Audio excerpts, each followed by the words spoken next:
Ladies and gentlemen, welcome to The Situation, Getting Over versus Being Put Over. I'm your host, and let's talk about it a little bit. Ladies and gentlemen, we're going to be here with Jim Cornette on how Johnny Ace screwed him in OVW. Johnny Ace, also known as John Laurinaitis, who was once part of talent relations. He's now senior producer at the WWE. Don't hold me to that, and the many titles that gets passed around there. And OVW is Ohio Valley Wrestling. It used to be a developmental. Jim Cornette used to have a piece of that. It's in Louisville, Kentucky. And eventually, well, we'll find out actually what ended up happening with that. But at current, Jim Cornette bought into that. A former wrestler, Danny Davis, I believe, actually started it. But at current, I believe Al Snow actually owns the promotion, so that's a thing. But this I think this will be an interesting way of talking about developments in general, about what the lack of territories has kind of hurt the business, and it'll be kind of like a nice way, I guess, to start off this series, because this could all go well, or it could go down in a blaze of glory. I have a few of these in the clip. We'll see how they go, and we'll work from there. Ladies and gentlemen, for any of you guys who are wrestling heads out there, if you have any input, any insight, as you guys know, if you've been following me on this channel for any period of time, you know that I'm welcome and I'm open to all that. That's what the comment section's for. Very much appreciate it. And we'll see where we're going. As it pertains to the current product, my focus for all this, I should say. Let's scratch that first part. My focus of all of this is to go over basically shoot interviews and kind of talk about wrestling of old, or in the past, if you will, and give people a bit of an insight, for some of you who may have not have seen some of these interviews, on what the business and how the business and the game was before where we're at now. Now, if you like the current product, then great. If you guys kind of are like, well, I appreciated the older product a little more, and then this right here kind of gives you something to reminisce about, and maybe even give you guys a bit more insight to a lot of what happened behind the scenes, and how a lot of the business was run. One of the things that I really enjoy is shoot interviews by just about anybody, because you can learn from anybody. To be honest, that's one thing that, depending on how old you are, you should understand that anybody can teach you something, or you can learn from anybody, whether their mistakes, their successes, whatever the case may be. There's value in just about everything. With that being said, initially, I was going to start off with the Montreal Screwjob. And don't get me wrong, I know it's been worked to death. But one of the reasons is because there was a situation with the money going on behind the scenes that I didn't really know about. The egos and all that bullshit, that's one thing. But the money and how that was being played out, and what kind of trouble that the WWF at that time was in, and now WWE, what kind of trouble they were in financially, and what small turnaround they did to fix that, and then how it splintered and screwed up Vince and Bret Hart's relationship, and how Shawn and Bret were already at each other's neck, because for many reasons, to be perfectly honest with you. And once I was able to dive into that a little bit, and you start to kind of get an understanding of the picture, it still provides more questions and answers as it pertains to the screw job. But we will save that for another video. Right now, we're going to talk about OVW, Jim Cornette and his time there, Johnny Ace.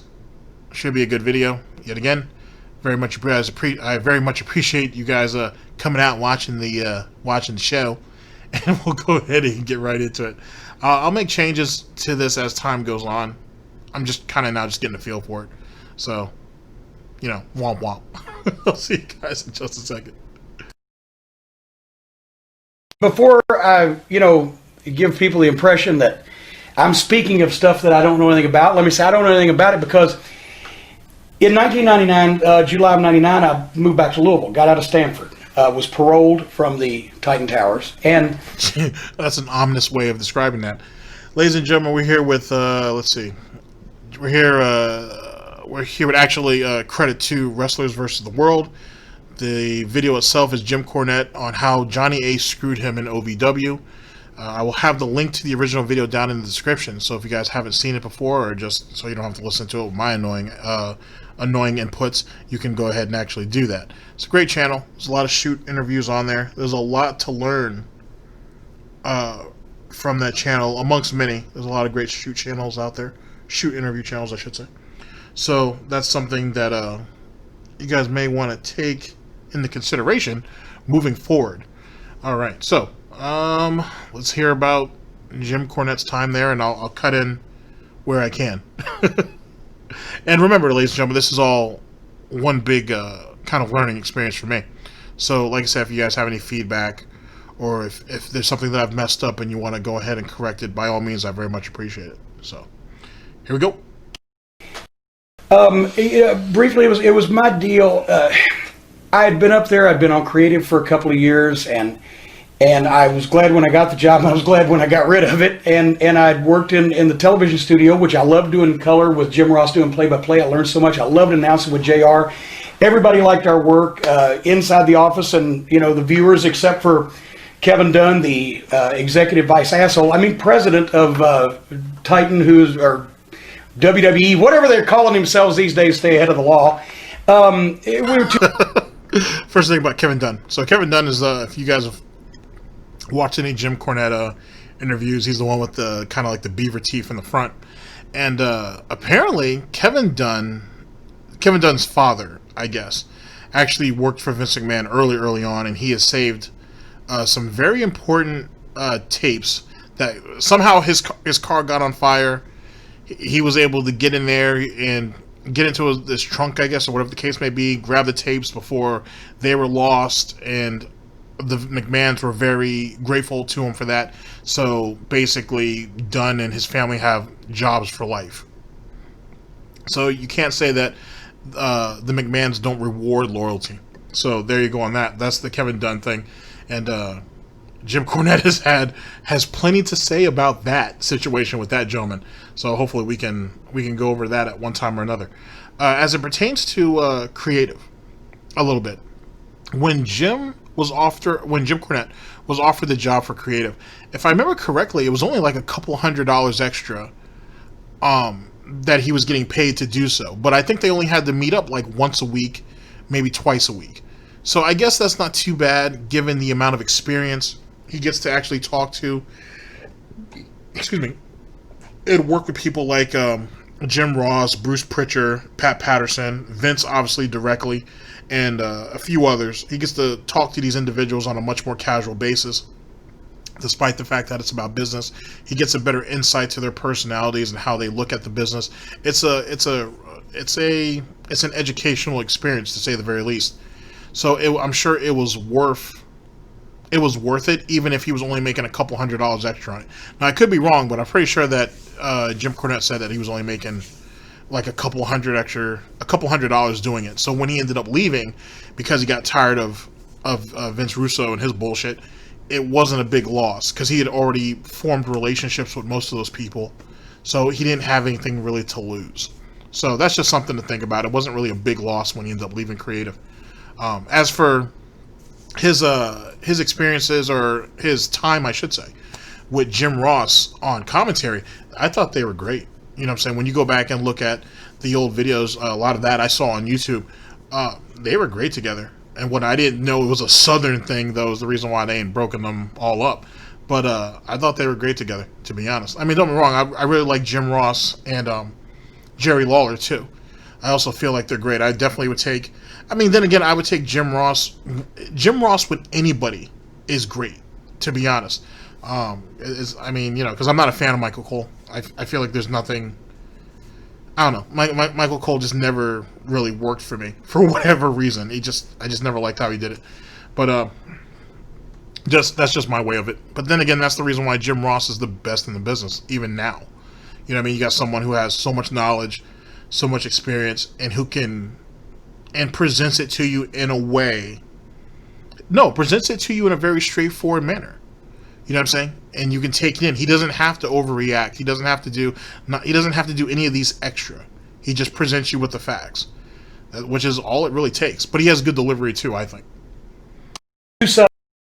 Too Southern together, because they got that Southern thing going on, because the whole world revolves around New York and Connecticut, and everybody else just follows suit, So they split us up, and I was working with the third-party promoters and scouting talent, and I really enjoyed that.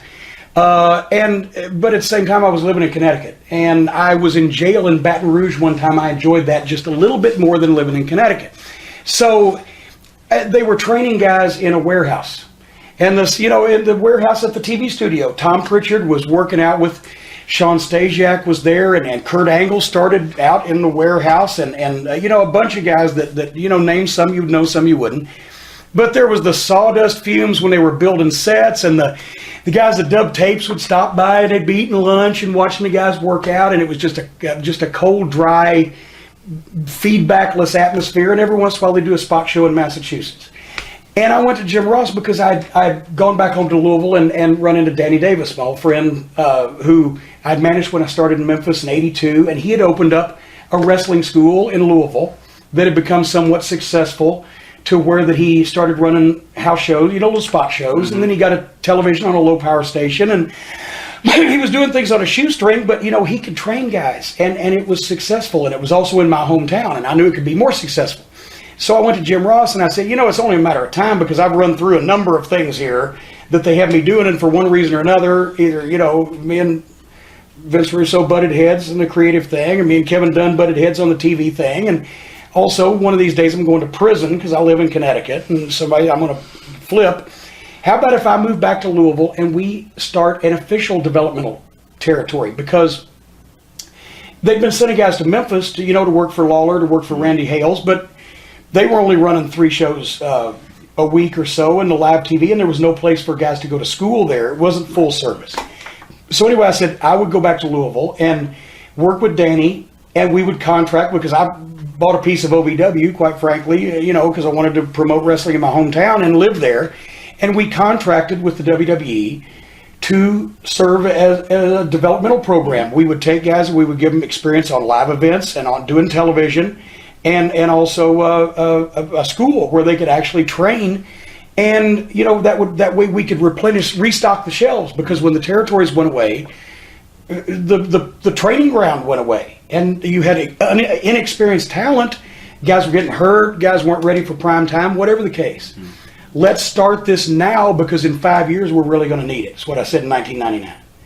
Well, another thing that Jim Cornette points out is, when the territories went away, the training grounds went away. And one of the things that you learn when you dig through a lot of this stuff is that, and you start to appreciate, I guess, a little bit, if you guys like watching older footage and whatnot, that every territory style was different. So if you take someone who has a lot of talent, who's willing to learn, and who has some interest in the business outside of just wanting to make a bunch of money, they could pick up a lot going from territory to territory to territory, learning the different styles, learning how to work, basically, and even picking up some business IQ in each and every one of these territories, which makes, and I think would make a much better all-around wrestler and whatnot. And that type of experience is something that would encourage others to do the same, especially when you have younger and younger guys coming into the business. That right there is what you need. You know what I'm saying? You go to WWE and you learn how to work a certain type of way, and then you go off to, I don't know, let's say Japan, or something, let's say Japan, where it's really, really stiff out there. You may have a problem. You know what I'm saying? Whereas maybe if you started off in Texas, where it is it used to be very stiff and whatnot, and then you go over to Japan, you'll have a better time transitioning, and so on and so forth. You might even learn a bit more self-control. So now when you come back to the States, you're not you can kind of maneuver through some of the other territories. I'm just using Texas as an example, which is what you just don't have now. That's why you have a lot of people getting injured. You have a lot of people just injuring a lot of people, which becomes a bit problematic. It's different when, like, Playboy Buddy Rogers was known for doing that shit. Like, he would go out of his way to injure certain guys or whatnot, and then play it off like it was no big deal. Whereas now you see people botching botching basically spots all the goddamn time, for not all the time, but you know what I mean, quite frequently, because it's a lack of inexperience, and more times than not, the only reason why they're not being punished or being disciplined in such a way that be disciplined in such a way where it's not bringing enough attention to the situation or to how green they may be or whatever, is because they have a name or they're related to someone who has a name. But that's been alleged to be a thing throughout wrestling anyway. So, but the point being is that by the dismantling of the territories and the system itself, it's made the industry, it's made the industry, it's hurt the industry in a way that I don't know if it'll ever be able to go back to where it was. You know what I'm saying? From that particular disposition.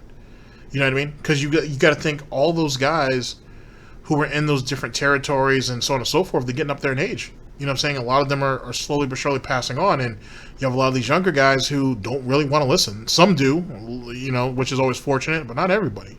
So you're talking about all this knowledge and information that's slowly but surely withering away, which is a bit problematic, which is something that I've always told amongst my friends and individuals that I've spoken to as it pertains to wrestling, that when people like, you know, Jim Ross and Jim Cornette, just to name two individuals, when they pass on, we're going to be poorer for it.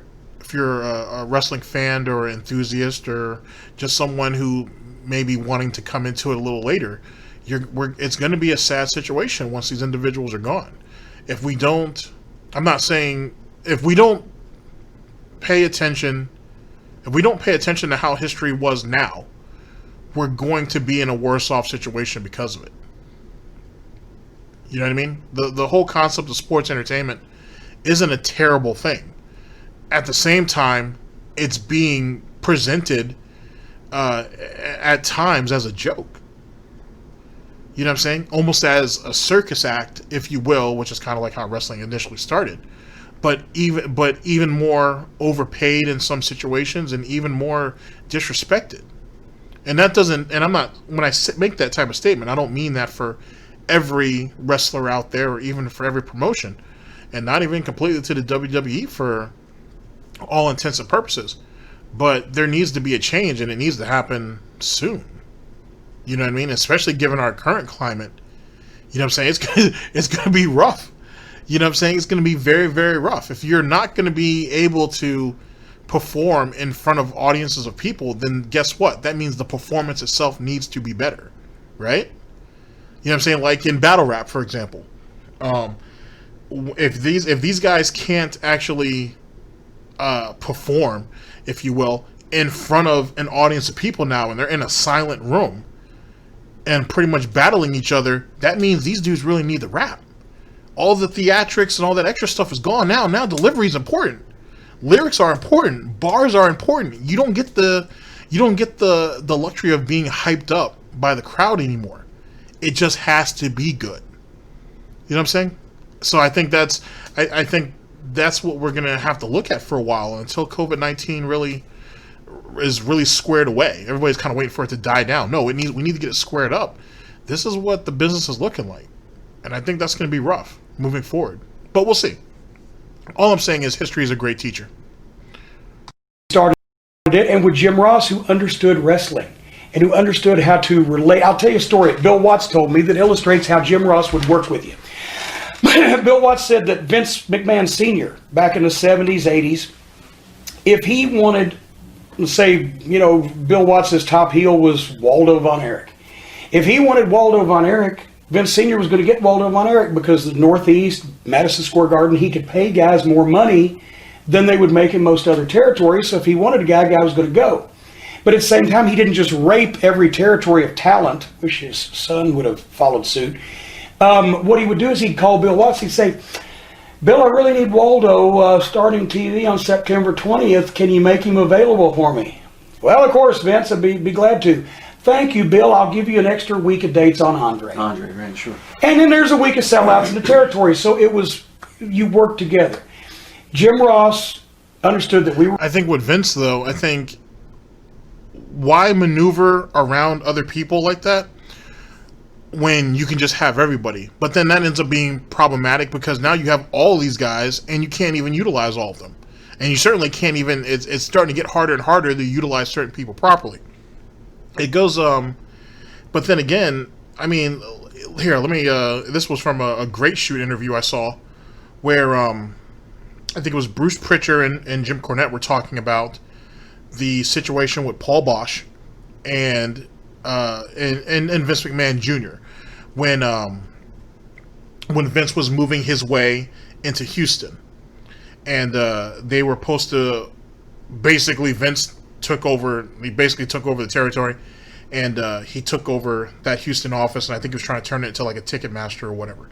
But instead of completely pushing these guys out, Paul Bosh and his nephew, instead he basically were like hired them, put them on a payroll, gave them a really nice salary, and then wanted them to transition their office into like a Ticketmaster or something. It's been a while since I've seen that interview, but transition it into like a Ticketmaster or whatever the case may be. And that's all they had to do.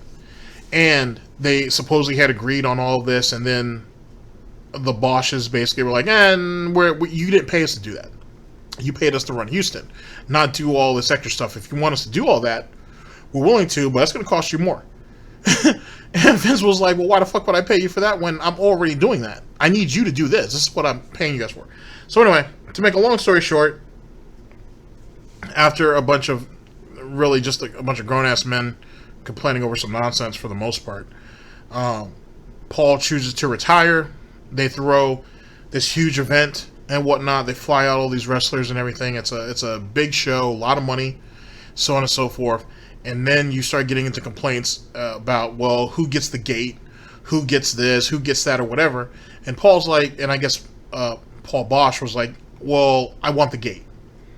I want all the money that comes through at the gate, and so on and so forth. Keep in mind, this is supposed to be Paul's send-off. You know, like I said, he's going into retirement. Vince is flipping the bill on all of this, right? And Vince lost, who knows how much money he lost on that situation. You know what I mean? He had already thrown up all this money to not only have the event, but to fly certain wrestlers out and so on and so forth, whether they were friends or foes, like Vern Gagne, or is it Gagne? Gagne or Gagne? No, is it Gagne or Gagne? I always pronounce that shit bad. But I think it's Gagne. He flew Vern out, which Vince was still kind of going at it with back in those days, and so on and so forth. And so he's doing all of this at his personal expense.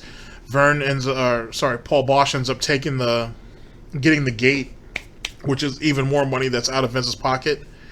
And he's just like, all right, it's the price of paying. It's the price of business. It is what it is. He still got Houston, so it didn't really matter. But I mean, Jesus Christ, when you have situations like that where you're trying to do business with people and everybody's trying to get over on you in some way, shape, or form, I can understand why it only reinforces for Vince to go ahead and get them knocked out. But that does not mean that Vince didn't fuck over other people either. Like I said with Vern Gagne, or Gagne, however it's pronounced.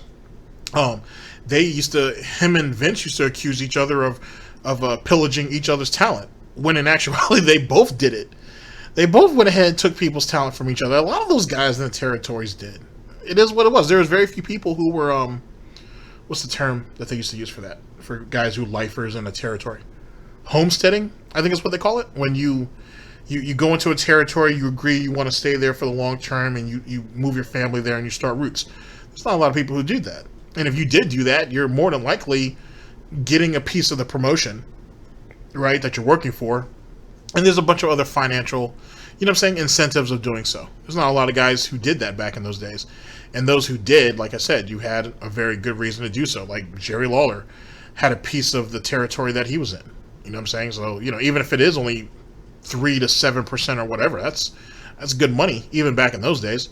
So it's kind of something to think about why Vince did what he did and why he played it out. I'm not saying that he was right for it, but I'm also not saying necessarily that he was wrong for a lot of that either. Running our own business, and that we had to sell tickets and we had to make some money to pay the bills and keep the thing going so that we could contract WWEF for this training service and develop these guys. So he would give us a few weeks' notice if somebody was going to be called up, or if somebody was going to start going on the road, or if somebody was being sent down that we need to take a look at. He had his shit together. It was very easy to book talent with Jim Ross because if Jim Ross said that somebody was going to be there, they were there. Even if the WWE had to go to expense to get out of something that they had gotten into because they'd promised, they'd given their word. We ran between summer of 2000 and summer of 2001, 3 shows at the Louisville Gardens that drew a combined over 11,000 fans paid and over $150,000 at the gate. We partnered with Clear Channel Radio. We had sponsors. The sellout. Yeah, right there. When Jim Cornette said $150,000 at the gate, that right. Take that. Keep that in mind. When I just told you the story about Vince and Paul Bosch and that huge show that they had in Texas and how much money was at the gate, that people paid to get in and whatnot, and Paul got to walk away with that. Just imagine how much money that was. just imagine how fucking much money that was. Oh, woo, boy. You burned some bacon with that. Christmas Chaos Show 2001, which was actually... The show's so nice we had to promote it twice. We had a date booked December 13th, 2000. Snowstorm came. Nobody could get there. We postponed it till January 31st, same card, and still sold out. Everybody kept their tickets. Nobody got refunds. More people came. Anyway, we paid Steve Austin $25,000 to come down and do a live interview with Jim Ross. And Kane was the main event against the Leviathan, who was Batista, because we trained in that period of time Batista, Randy Orton, John Cena, etc. Woo! I'm gonna get paid $25,000 just to do an interview with Jim Ross, someone that I'm already cool with. Holy shit! Hell yeah! Like, who would pass that up? We were a successful local promotion. We weren't going to get any bigger, didn't want to get any bigger. We wanted to do just what we were doing and get our sponsors locally and draw houses. So Jim Ross would book these guys and we would pay them well to come down. And then also it was a place where Jim Ross could say, you need to lose weight, or you just got out of the hospital from surgery, you need to get back in shape, or you need to get your wind back, or we need to take a look at you. Then they'd come to Louisville and work for us for free because it was helping OVW, but it was also helping the WWE, and it was helping the guy that came down and did that. And they'd stay on the payroll in Connecticut. They would stay on the payroll. They were paying them, but we paid guys when we featured them and made money off of them, or when we were providing the service that we contracted to with the WWE, they were sent down to work for us, and they were paying them. But So, for example, like with the outburst I had about Stone Cold Steve Austin getting paid $25,000 just to come down and do an interview with Jim Cornette, which I'm sure that's going to bring, with Jim Ross, which is going to obviously bring a lot of attention to OVW on whatever show that was for. And then if they were going to be featuring anybody from the WWE/WWF roster, they would have them down. They would pay them. So basically, if the WWE/F wasn't using them in a particular situation on a particular date, I don't know if you can call it moonlighting because they have a contract with OVW, but you know what I mean. They're getting to come down, make a couple extra bucks, doing what they would be doing anyway. Probably make more for less work. And then if these guys were injured or coming off of an injury or needed to shape up or whatever the case may be, they come down and work for free, but they're still under contract with the WWE, so they're getting paid regardless. On top of getting a much more, getting way more attention on what is the issue. Okay, you had an injury with your knee or whatever. Okay, you're rehabilitating that. Let's see if we can try to help you here. Like, they know exactly how to help each individual depending on what their injury is or whatever their issue is. That sounds like a great service to have. That sounds like, I'm surprised the WWE didn't have something like that sooner, like something dedicated, I should say. You know what I'm saying? Something completely devoted to that. I'm really surprised. They didn't have that sooner. Work together. There was all kinds of different ways you could do things. When JR started slowing down and deciding to move back to Oklahoma, and they started grooming a werewolf, to groom John Laurinaitis for JR's spot. He couldn't hold his jock, so now he's walking in his shoes. Laurinaitis didn't know what the fuck he was doing. I'm sorry, John, you're a complete fucking idiot, and you're a liar. He would... Yikes. Also, if you ever heard John Laurinaitis speak, he kind of... It's a little off, right? Come to find out, at least from what I've read, he had because John Laurinaitis used to be a wrestler. His brother is actually a wrestler. Actually, both of them are. One is Animal from the Legion of Doom, and then the other one is the Terminator. So take that for what you will. And then he has a nephew, and then his stepdaughters are the Bella twins, I think, something like that. He's got a nice little collage of wrestling who's who in his family or immediate family. But John Laurinaitis talks there's something very distinctive when you hear him talk.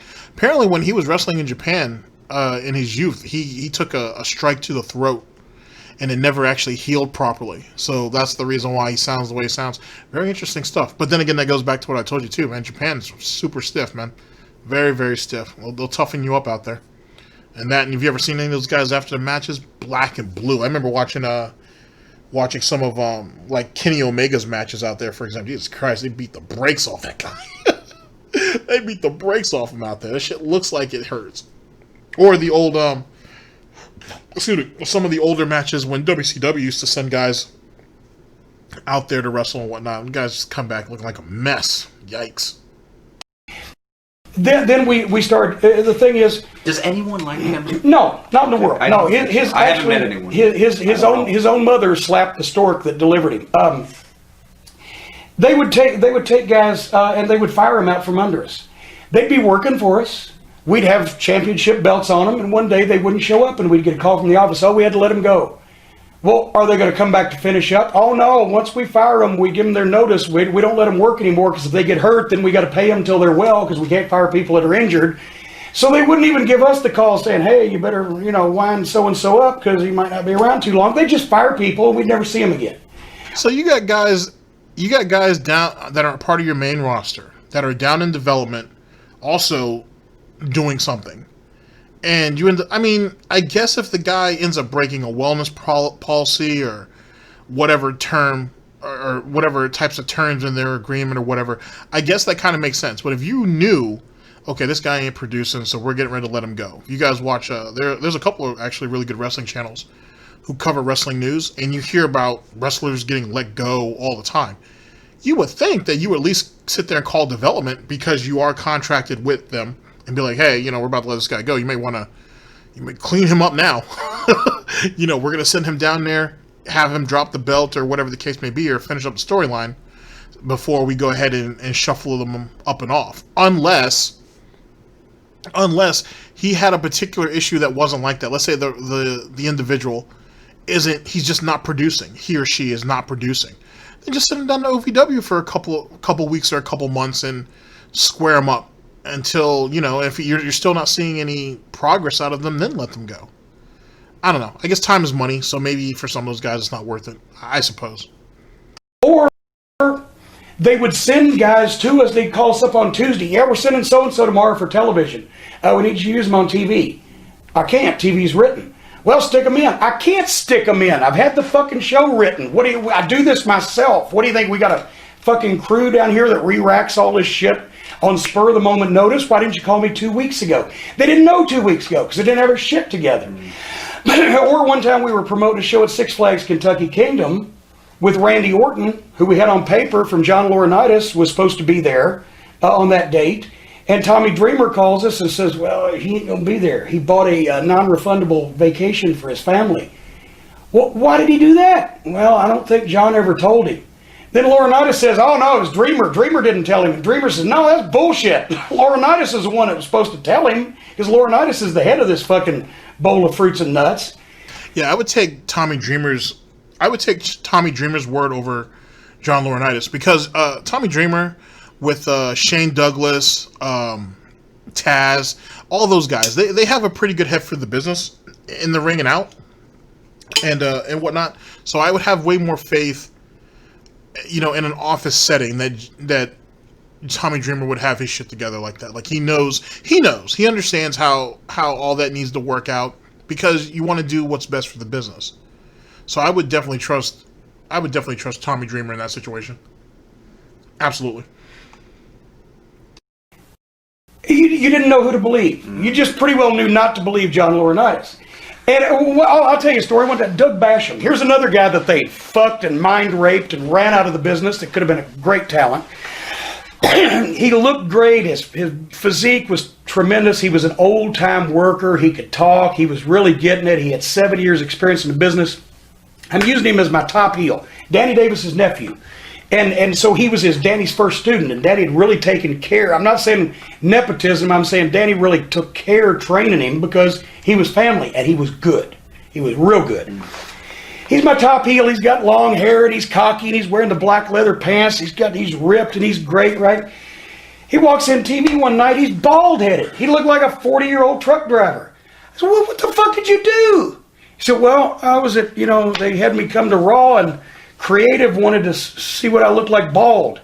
I said, they can't just fucking pretend. So I get on the phone, I call Laurinaitis. Of course, his voicemail is John Laurinaitis. It's Jim Cornette. My top heel just walked into fucking television, looks like a 40-year-old truck driver.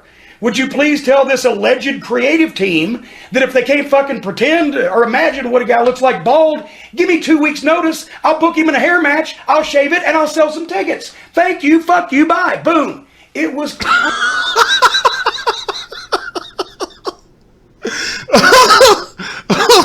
I'm sorry. I don't mean to laugh at anybody's expense like that, but I want you guys to imagine this.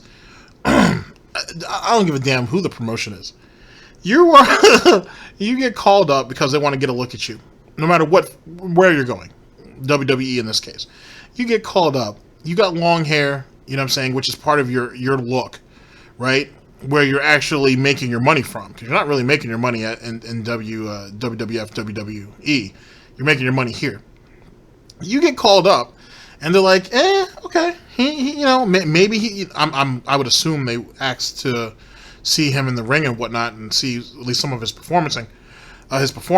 But they're like, okay, not bad. I wonder what you would look like bald. And then you agreed to let your head get shaved? No, I mean, I want you to think about this for a minute.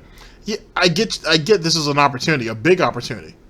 But if it don't work out, it don't work out, and you fucked. So either they talked him into him shaving his head, or he just outright agreed to do so. But why would you? There's no guarantee about anything. I don't know. I would have had no problem being like, hey, I'm not going to shave my head. I'm not doing that. So, you have to just, if you want me to cut my hair, maybe instead of it long, cut it a little shorter or something, I can do that. I'm not shaving my head. I'm not doing all I'm not doing all that. Especially not on a whim. And usually when it's on a whim, it's not guaranteed. And if Jim Cornette here is like, he looked like a 40-year-old truck driver, Creative was like, we'll put you on the list. we'll put you on the list. You know what I'm saying? That's a yikes type situation. That's a shame. Constant. It was they slapped us in the face. They disrespected us. We had trained close to 100 people who made the full-time roster, guys and girls to some extent, either started in OVW, were signed, I mean, we found them, and then they signed them after we trained them, or they were signed by WWF and sent down there and we trained them, or they were already in the business, but they spent some time getting polished before they went there. No other developmental program that they ever had lasted a year. No other developmental program they ever had did anything but leech off I tell a lie. Leech, except for Les Thatcher in Cincinnati. Everybody else leeched off of them, took their money, never made any money of their own, never had a real promotion, Pinocchio, and never produced any talent. But yet there we were, and they used us like a storage closet. They sent us rings we didn't ask for because they wanted us to have WWF rings, including the WWF ropes, which are real ropes. We said, no, somebody's going to get hurt. We use cables because we use the ring in the gym every day. We'll send you extra ropes. So immediately, within 2 weeks, I think it was Mark Henry. Of course, he's so heavy. He hits the ropes, they break, he hurts himself. 3 guys. Now, I do actually remember reading about that. It wasn't like it was an injury. It put him out for a little while, but it wasn't like career ending or hindering or whatnot. But if you guys follow Mark Henry for any period of time, he's a strongest man in the world, goes for a lot of those type of competitions and so on and so forth. And a lot of people speculate. Now, this is people that are actually in the strongman community. speculate that he would actually have either more records, or the records that he established would have been a lot higher if it wasn't for the hindrance of wrestling. So, and there's a few people I think on record for that say that. I think Mark Henry may have said that in an interview himself, but he doesn't have any regrets. But so that's something to think about.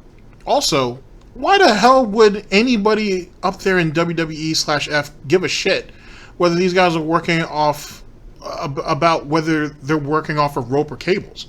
Why would that be like you guys have nothing to worry about to where that right there becomes a pressing issue? Matter of fact, as Cornette said, they had all these other temporary ones. I know I said earlier, why didn't they have established this before? Apparently they did, but none of them lasted longer than a year. If that's the case, did you put this much emphasis on all of those previous development programs as you did with OVW? Or you saw what was coming out of OVW, you thought it was better, you thought you guys could do better, so you're looking to take it over after it was already established, which sounds like a Vince McMahon type tactic. On top of that, it's starting to sound like sabotage. It's really what this is kind of sabotaging. What's starting to sound like. The thing that doesn't make too much sense is, why would Vince McMahon screw himself over on his own product? Well, when I say Vince McMahon, it's not like he's sitting there looking at OVW's roster and all that. Whoever it is who is in talent relations, I should say. Why would they go out of their way to fuck over what's directly helping them? What they're directly benefiting off of? Why would you bother doing that? A couple of mishaps, and I don't mean to downplay it, but a couple of mishaps in, okay, who should have been here, who we told you we were going to loan you guys, and so on and so forth. Some of that can be forgiven and forgotten. But something like this, that you're literally putting the health of that wrestler in jeopardy, that's different. You know what I mean? Think about it in such a way as, no, I don't want to use that example because that was a botch in the ring, and that's a whole different thing. But just why would you put anybody in that situation? Why would you put any talent or performer or whatever you feel comfortable with calling them? Why would you put them in that type of situation like that? You know what I mean? Under reasonable circumstances, if they're already doing a really good job doing what they're doing, why the hell do you guys give a shit whether it's ropes or cables? Let them just keep doing what they're doing. Got hurt on the WWF equipment that they had to have because we couldn't just use cables instead of ropes. They were telling us what brand of Snapple to sell in the concession stand. Oh, don't do business with this guy. We're mad at him.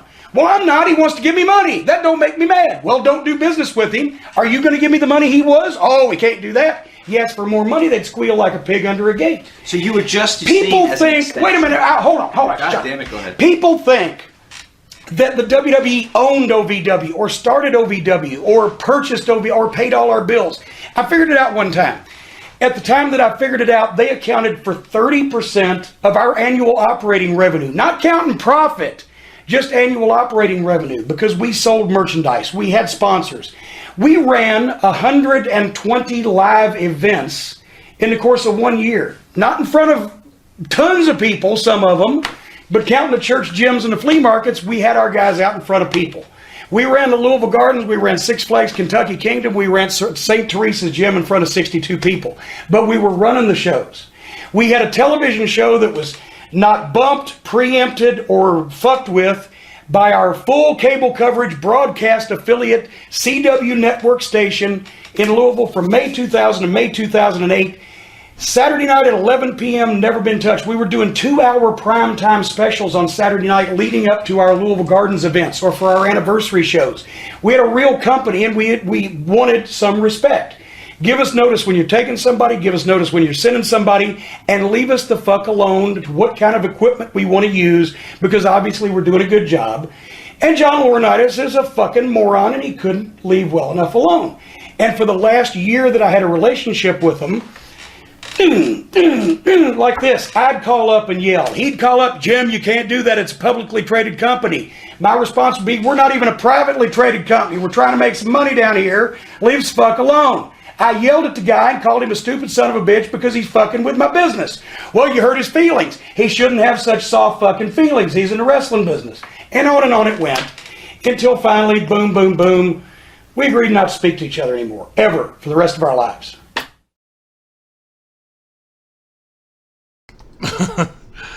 Funny situation. Funny situation. So the end of that and whatnot was that eventually Jim ends up giving up his stake in the company. He gets bought out, and he walks away from OVW, and then eventually Danny Davis ends up selling his piece, and he ends up walking away from it, and that ends up being that. Now, as you guys know, or you may not know, OVW still exists, and it's been running for over 20-something years. You know what I'm saying? So it's still a thing. It still exists. It's just a shame that they had a good thing with someone who's extremely experienced in how the business works, not only at that current state, but also beforehand. I think they lost a tremendous asset because who knows? It's starting to sound like sabotage. To be honest, a lot of that sound like bullshit. We're whether ropes or cables, what type of Snapple that's being. So what the fuck? Who gives a shit who the vendor is? If you guys aren't doing business with them, or you're mad at them, or you're trying to starve them out, which is another WWE tactic. If you guys any of you guys ever heard any of the interviews talking about the Clique and how Sean and all them guys love starving other wrestlers out that they didn't like, so on and so forth. That's a thing. It's if you're trying to screw the vendor over, and you don't want to do business with him and give him a big contract, that's one thing. But who gives a shit if the developmental is? At the end of the day, outside of restocking the WWE shelves and helping out with the current roster or the upcoming roster, however that works, what they're doing to make money on the side, essentially, to help grow their company in general, shouldn't have any type of impact on the business itself. And like I said, it doesn't sound like Vince had anything to do with any of that. It sounds like a bunch of people who wanted to get Jim Cornette. If they couldn't bring Jim Cornette to heel, they were literally looking at trying to push him out. And that's a shame. But, you know, the wrestling business has kind of always been filled with those type of situations where people were screwing over other people for various stuff, especially back in the times of the territories. Hopefully we can go over some of that, because I think you guys should really it would be good for you guys to listen to it and actually hear it for yourself. It's some amazing shit. It's absolutely amazing. I think we take for granted a lot of the history that came beforehand and whatnot. And yet again, ladies and gentlemen, I'm learning along with you. Like a lot of these little tidbits and whatnot are stuff that I've heard in other interviews or I've read somewhere. So I don't have all the answers. I don't have the full story. There's going to be a lot that I don't know, or a lot that I miss because of time constraints or whatever the case. Maybe I can't fit it into a particular situation or so on and so forth. I'm really kind of just reacting to a lot of this and adding input. So just keep that in mind. But like I said, if there's anything that you feel that I've missed, or there's any type of input you have, leave it down in the description. I very much appreciate it. Like I said, the link to the video itself will also be down in the description. Please check out that channel. It's one of many great channels that have shoot interviews and whatnot. And you never know. Another interview that you might see might end up popping up over here at one time or another. Ladies and gentlemen, thank you very much for listening in. I very much appreciate it. And I'll see you guys for whenever the next one of these come out. I'm not going to set a schedule for it and whatnot, because shit always gets pushed around on this channel for various reasons. So it's a thing. But thank you very much either which way. I'll see you guys next time. Later, people.